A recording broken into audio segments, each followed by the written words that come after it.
لله وكفى والصلاة والسلام على سيد الرسل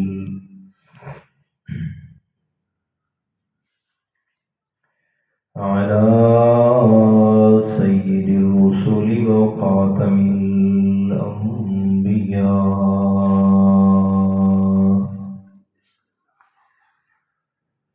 وعلى آله وأصحابه الأتقياء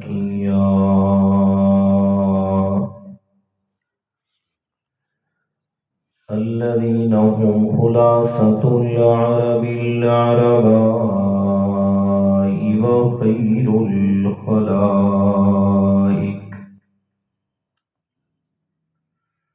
وخير الخلائق بعد الأنبياء.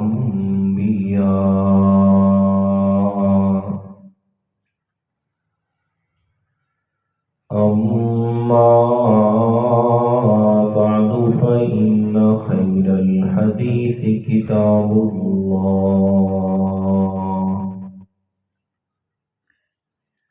وخير الهدي هدي محمد صلى الله عليه وسلم وشر الأمور محدثاتها إن كل محدثة بدعة كل بدعة ضلالة وكل ضلالة في النار.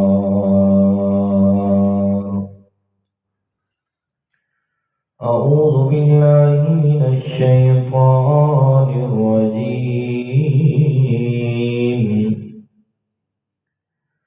بسم الله الرحمن الرحيم.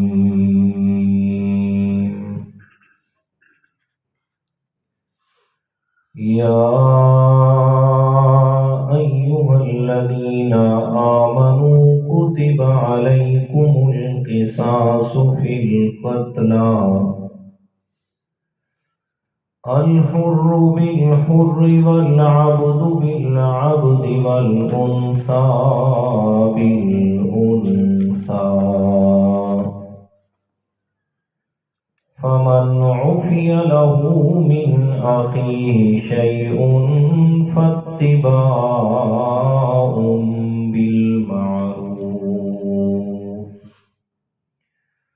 بالمعروف وأداء إليه بإحسان ذلك تخفيف من ربكم ورحمة فمن اعتدى بعد ذلك فله عذاب أليم. وَلَكُمْ فِي الْقِصَاصِ حَيَاةٌ يَا أُولِي الْأَلْبَابِ لَعَلَّكُمْ تَتَّقُونَ. كُتِبَ عَلَيْكُمْ إِذَا حَضَرَ أَحَدَكُمُ الْمَوْتُ إِنْ تَرَكَ خَيْرًا الوصية للوالدين والأقربين بالمعروف حقا على المتقين. فمن بدله بعدما سمعه فإنما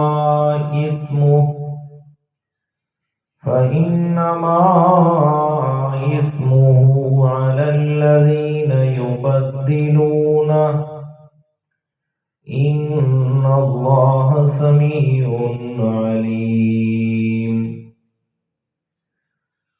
فمن خاف من موصٍ جنفا أو إثما فأصلح بينهم فلا إثم عليه إن الله غفور رحيم.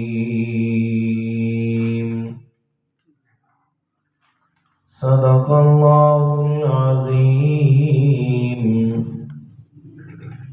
وصدق رسوله النبي الكريم ونحن على ذلك لمن الشاهدين والشاكرين والحمد لله رب العالمين. اللهم صل على محمد وعلى آل محمد كما صليت على إبراهيم وعلى آل إبراهيم إنك حميد مجيد. اللهم بارك على محمد وعلى آل محمد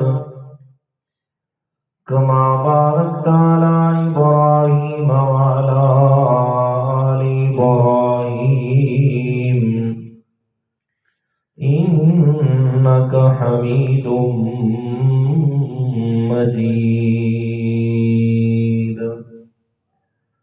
سبحانك لا علم لنا إلا ما علمتنا إنك أنت العليم الحكيم.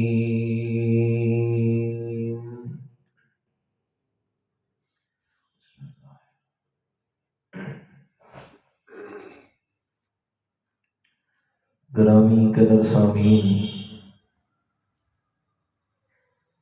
المخلصین الموحدین، دوستوں، بزرگوں، عزیز ساتھیوں، اللہ تعالیٰ کی خاص رحمت اور عنایت اور توفیق سے ہمارے درس قرآن کا یہ جو تسلسل چلا آ رہا ہے،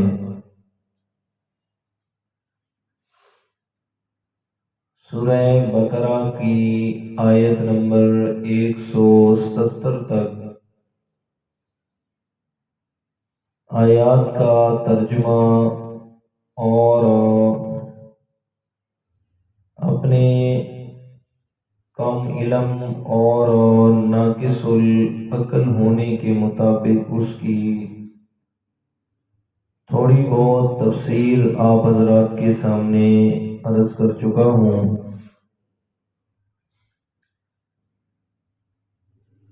سورۃ البقرہ کے شروع میں عرض کیا تھا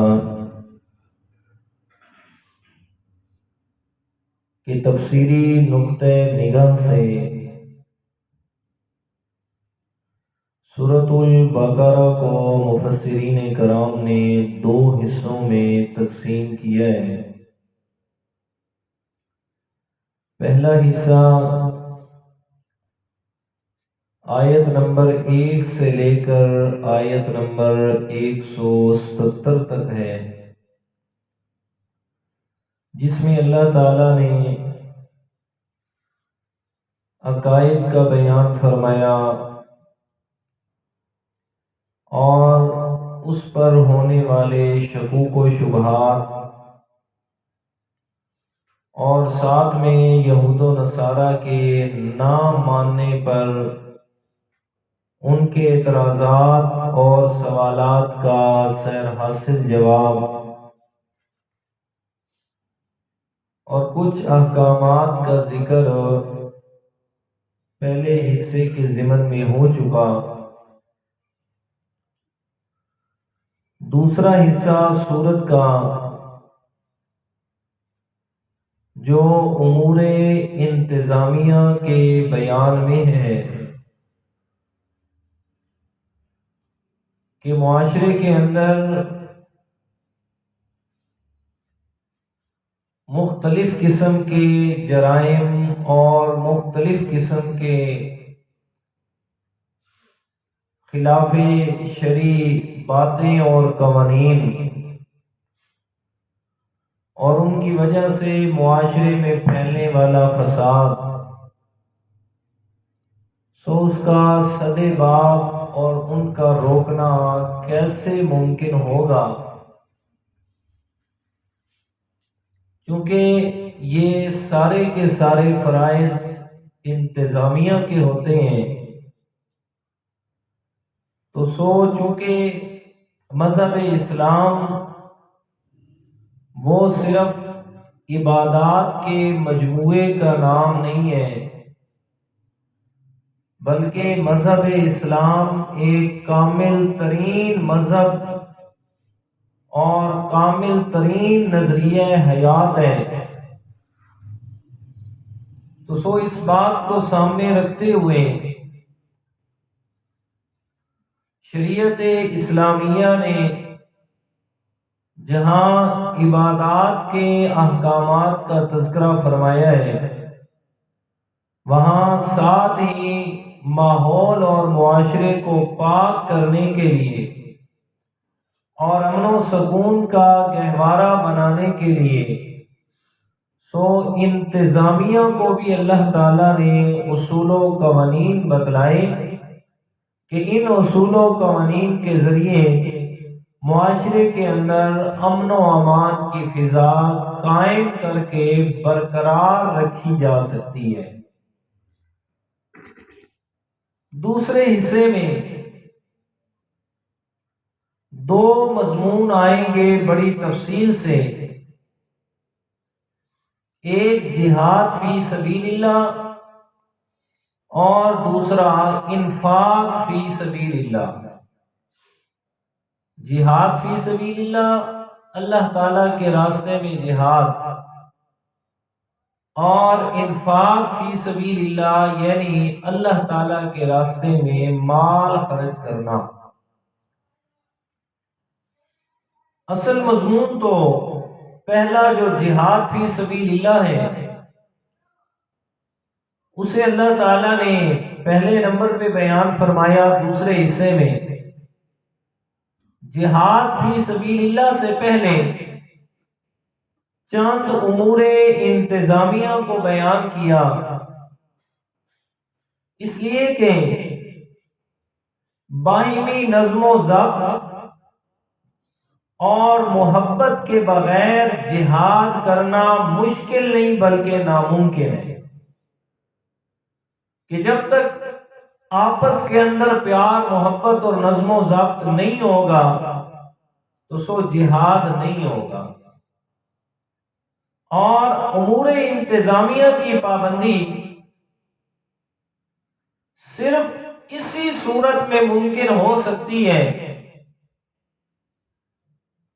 کہ انسان کے دل میں اللہ تعالی کا خوف موجود ہو۔ تو اس لیے امور انتظامیہ کو بیان کرنے کے ساتھ ساتھ ان امور کا بھی ساتھ میں تذکرہ فرمایا کہ جن امور کو بجا لانے سے انسان کے دل میں اللہ تعالیٰ کا خوف پیدا ہوتا ہے، تو ایسے امور کو کہا جاتا ہے امور مصلح، یعنی نیکی کی طرف رغبت دلانے والے احکامات اور وہ کام۔ تو جہاد فی سبیل اللہ سوائے نظم و ضبط اور محبت اور انس کے ممکن نہیں ہے، تو پھر محبت کو پیدا کرنے کے لیے، نظم و ضبط کو برقرار رکھنے کے لیے اللہ تعالیٰ نے امور انتظامیہ مقرر فرمائے، اور امور انتظامیہ کے لیے کہ کب ان احکام پر عمل کرنا آسان ہوگا، ان کے لیے دل میں اللہ تعالیٰ کا خوف ہونا